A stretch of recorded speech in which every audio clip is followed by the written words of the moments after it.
Olá, escritor, meu amigo, professor de geografia, palestrante, tudo bem? Dionísio Kunzer, como é que está por aí?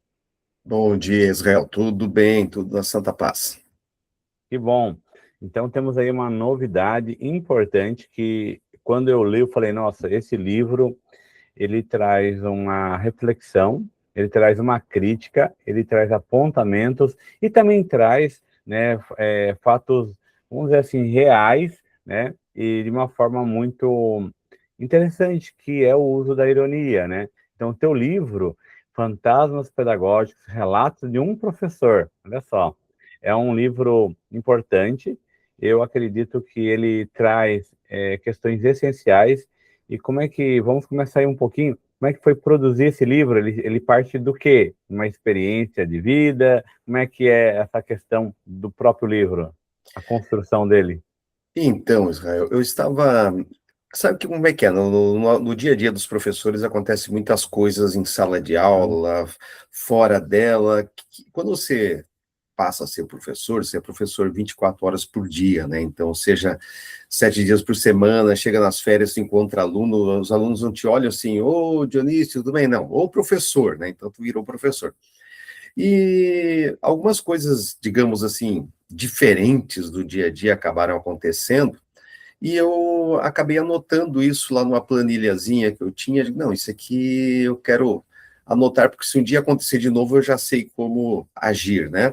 E aí um Uhum. dia contando para um amigo meu sobre isso, digo, ó, meu, aconteceram uns fatos assim, ele comigo também, não sei o quê, eu digo, poxa, eu acabei anotando algumas coisas. Ele, tá, e por que tu não transforma isso num livro, então, num relato, numa biografia, coisa parecida? Ele, nossa, tá aí, boa ideia.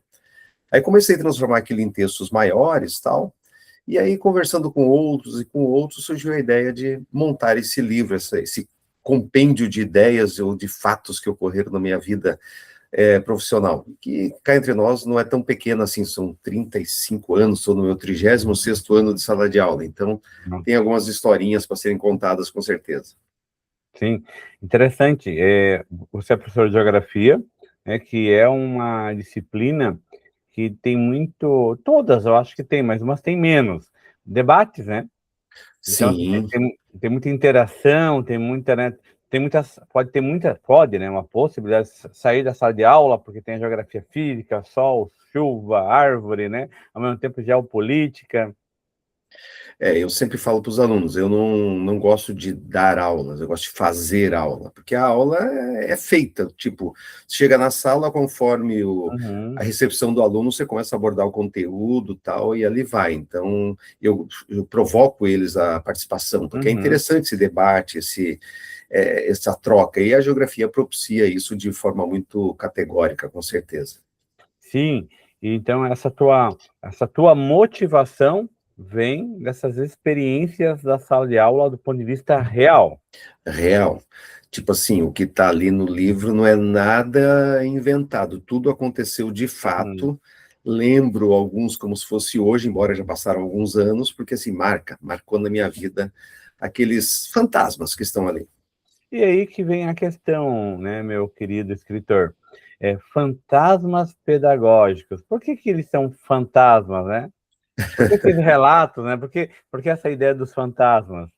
Então, o nome do livro veio exatamente disso, porque pensa, né, quando você faz um curso de formação profissional, eles colocam lá o lado bom, né, da profissão. A gente, dentro da formação como professor de geografia, nós temos lá a estrutura e o funcionamento do componente curricular, temos lá didática e uma série de componentes que te ensinam o dia a dia de sala de aula, mas nunca como resolver problemas. E aí, quando aqueles problemas aparecem, meu, eu me senti literalmente assombrado, parecia literalmente uma casa mal assombrada com um Uhum. fantasma ali me incomodando. E eu sou muito daquele estilo, Israel, tu me conhece, né, de hoje, né? Eu não gosto de deixar as coisas meio resolvidas, eu gosto de resolver. Então, na medida que apareceu aquele, digamos, aquela situação problema, né, aquele aluno problema, eu, nossa, como é que eu vou resolver isso? Eu tenho que resolver de uma forma que fica legal para o aluno, para a escola e para mim. Então, aquilo ficava me assombrando na cabeça ali o tempo todo, e não.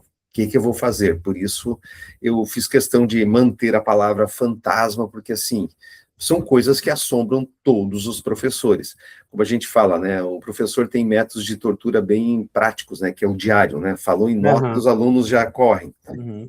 É, E tem aquele aluno que o professor diz, meu Deus, se pudesse não vê-lo mais, né, então, nesse sentido, eu chamo de fantasmas. sim. Quanto tempo demorou para escrever esse livro? É porque não é um livro feito de um ano, né? Então, começa aquela história, né? A gente lê tanto, mas nós não temos noção de como é escrever. Eu falo para os alunos, eles veem a escola de um lado do balcão e nós, professores, vemos do outro lado, ou seja, embora estamos no mesmo ambiente, são visões diferentes da educação. E assim é a questão do livro. Uma coisa é você ler um livro e a outra coisa é você escrever. Muito. Então, tinha um monte de material, assim, escrito relatos, mas, assim, sabe, faz aquele, aquele negócio em pontos, assim, né? E daí, poxa, como é que eu vou fazer isso em livro? Ah, é fácil, é só escrever textos. Aí eu escrevi textos, olhei aquilo, meu Deus, ninguém vai querer ler isso, né? Não tá nada agradável. Aí eu comecei a pegar outros livros de outros colegas, ler e ver mais ou menos como é que se montava um livro, como é que se fazia um texto atrativo à leitura, como é que se condicionava esse elemento. E aí, então, fui para a parte final. Para ser bem sincero, depois que eu tive a ideia, Israel, de fazer o livro mesmo, eu Uhum. levei, acho, uns 4 anos para deixar tudo prontinho, para chegar no ponto da formatação barra publicação. É, porque as pessoas pensam, ele tá publicando um livro, escreveu rapidinho, né? E já agora tá aí, né? Hum, Não, na realidade, assim, eu até penso, né, pela tua trajetória, esse livro como, não como ideia, mas como experiência, né? Porque ele vem de experiências, tem aí 10, 20 anos que tu foi anotando, né? sim, Em 4 anos tu concentrou uma escrita, mas ele não é. Tem casos ali, claro, que não tem data, não tem nomes das pessoas, tá, obviamente, né? Mas assim, a gente pode entender que. E aí que é interessante também, que mesmo fatos ou relatos de 10 ou 15 anos atrás, quando eu li, eu falei, nossa, isso aqui ainda tá. Infelizmente, algumas coisas ainda estão presentes, né? exatamente. São 30 e... O primeiro fantasma apareceu no meu primeiro mês de aula, e eu estou Então, no meu 36º ano de sala de aula, então são relatos antigos. E exatamente, uma ideia é o fato, outra ideia é transformar no texto literário, né? Então, ou seja, realmente é uma construção que não vem de hoje. porque aí que eu penso que a obra ela é importante, porque ela não é um relato histórico do que aconteceu com um professor de geografia e seus desafios. E é um livro do presente, que eu não sei Ex- se isso é mais assustador ou não, né? então, é por aí. E pior, né, que os fantasmas não acabaram, né? É. Eu estou em sala de aula, de vez em quando aparecem uns fantasminhas lá. E que eu ia te perguntar, eu acho que vai ter um volume 2 da tua obra, porque aí depende da pergunta que eu vou fazer agora. Os fantasmas, eles se renovaram ou eles são os mesmos? Com a tecnologia e tudo mais? Incrível que pareça, eles são os mesmos, só que apareceram os novos. Hoje tem o fantasma celular, né, embora tenha uma lei proibindo, é um problema muito sério. Uhum. E hoje tem um fantasma bem enorme que eu estou até pensando em criar um codinome para ele, que é o fantasma pai e mãe. A gente Uhum. vive numa geração, o pessoal chama de geração Nutella, né? E é mais ou menos isso. Então, na nossa época, né? A gente tem o cabelo platinado, né, Israel? Na nossa Uhum. época, tu tinha problema na escola, você resolvia, tá? Hoje, tudo que você produz em sala ou questiona, acaba indo para casa. Então, os pais estão muito presentes, mas não presentes para te ajudar no ensino-aprendizagem, presente no te fiscalizar.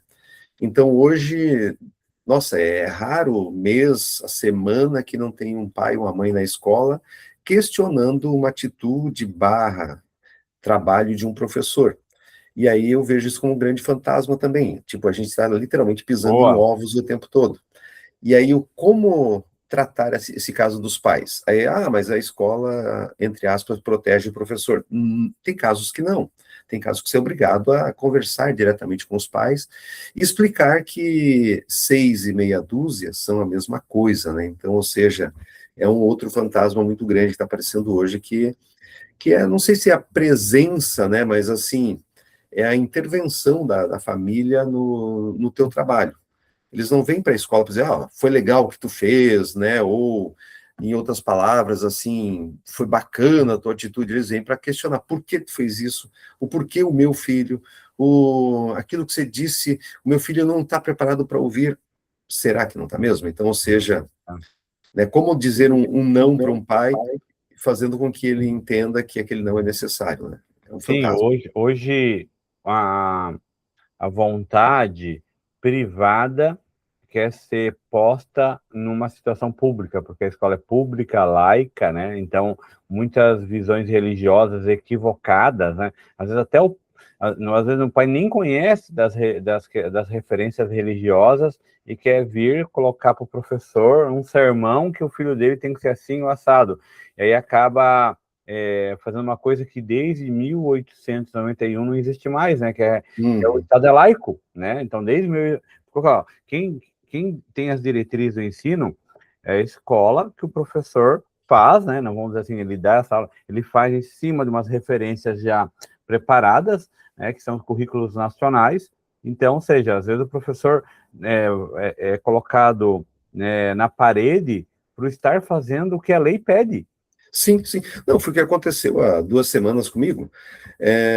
A gente trabalha um dos componentes que é a formação da cultura barra religião, né, dos povos do mundo. Aí, obrigatoriamente, eu tenho que falar do judaísmo, do islamismo, do cristianismo e de outras grandes correntes religiosas. Está no currículo, está ali no material didático, está na base nacional do ensino. E eu falo, né, do surgimento da religião, da influência dessa religião na cultura e dos povos que seguem essa religião. Aí veio uma mãe lá, que é de um determinado segmento religioso, questionando por que eu estava falando dos islâmicos em sala, se eles são todos terroristas. E aí vamos explicar para uma mãe que tem um pensamento desse, de que não é porque o cara é islâmico que ele é terrorista, ou vice-versa, né? Aí eu falando e o filho do lado. De repente o filho, mãe, eu te falei que era isso, não tem nada a ver uma coisa com a outra. Tipo, o filho era mais inteligente que a mãe no relato. Ela, não, porque tu não pode induzir o meu filho a seguir o islamismo. Minha senhora, não é porque eu falei que o islamismo existe que teu filho vai seguir. E assim, ó, se isso agrada a senhora, eu falei também do cristianismo. Ela, mas eu não estou contente, eu vou tirar meu filho da escola. Não, fica à vontade, né? O que eu posso fazer? Assim, ó, que poder que é esse, né? Que tu falou, as pessoas vão seguir, né? De certo, e se isso acontecer sempre, mas assim, prof, e esse livro, ele está na sua versão digital atualmente, né? Logo, logo vamos ter o impresso, até para circular mais esse livro, né? Para ter ser mais acessível, tudo. Eu vou deixar o link para compra, aquisição da obra, né? Aqui na descrição do vídeo, mas ali tá, esse livro está na biblioteca, aqui ele está na livraria periódico JS, né, .com. Você só coloca lá Fantasmas Pedagógicos ou Dionísio Kunzer, mas eu vou deixar aqui na descrição do vídeo, né, o link certinho para as pessoas adquirirem, estudarem, entenderem. E aí que é legal, acho que esses pais que têm alguma criticidade, né, na escola, sem conhecer a escola, se adquirindo essa obra, vão conhecer a escola por dentro. Para os novos professores, que tem muito professor novo entrando, nem tanto quanto a gente gostaria, né, a chamada crise, né, dos professores, que muitos não querem lecionar, também podem entender com bom humor e ironia quais são os possíveis fantasmas que podem chegar na sua sala de aula. Então, é um livro que vai para os pais, e para os filhos também, né, que são alunos, né, para não cometerem esses fantasmas, não traumatizarem os professores e a escola. Exatamente. Tá. É isso, é isso. A ideia é que seja para todos os públicos mesmo, tanto para o aluno, para ele pensar assim, eu acho que eu conheço um colega com esse nome, ou para o professor, eu já tive um Zezinho, um Chiquinho, eu já tive um desse. E também é evidente para os pais entenderem que, às vezes, ele é o fantasma do professor, com certeza. Acho que é bem por aí mesmo. Sim. Então, fantasmas pedagógicos, né, relatos de um professor, eu acho legal essa questão do relato, né, porque realmente é um livro né, é uma obra experimentada no sentido de conhecimento, né? Eu, como sou professor também, me identifiquei muito, falava, nossa, a situação aqui é interessante, né? E tem uma coisa também, professor, que tem o seu toque ali, né? Ou seja, não é um livro técnico, né? Ele é um livro que tem fluidez, né? Se você leu algumas obras para trazer como referência para a sua, eu acho que você leu bem. Daí isso que eu quero dizer, porque ele trouxe, sim, né? Ele é fluido. Então, diferentemente de algumas obras que são muito técnicas, né? Que também são necessárias, Sim, mas sim. mas tu não tem um sabor para ler. Esse tem um sabor. Então, eu indico essa obra, por quê? Porque ela é saborosa, assim, tu vai lendo, né? E tem uma coisa importante, quando o livro é e-book, ele é conectado ali nas redes, nas mídias digitais, tu pode ampliar ele, tu pode reduzir ele, tu pode marcar ele, e eu acho que é uma leitura mais fácil, por mais que alguns falam, tem a questão da digital. Tem, mas assim, a forma de ler é mais fácil, na minha opinião, porque eu consigo ampliar, consigo marcar ele ali na leitura, então fica bacana, tá? Parabéns pela obra, então, né? Vamos trabalhar nisso. Já te convido para o nosso podcast, Mentes Criativas, junto com o Wilton Piran. Esse aí, professor, ao vivo também, é uma segunda-feira às 20 horas, a gente já fica aqui o convite, e obrigado aí por participar aqui da nossa entrevista, da nossa conversa para lançamento, para debater essa obra. Obrigado, Rafael, pela oportunidade. E fica a dica, né? Se alguém quiser ler um relato interessante de uma forma um pouco irônica, mas real, tá aí Fantasmas Pedagógicos para você. Obrigado, gente. Valeu, fica a dica aí, a dica da semana da leitura, para abrir um mês aí, né? Uma boa leitura. Isso. Valeu, Dionísio, meu amigo, um abraço. Um abraço. Valeu.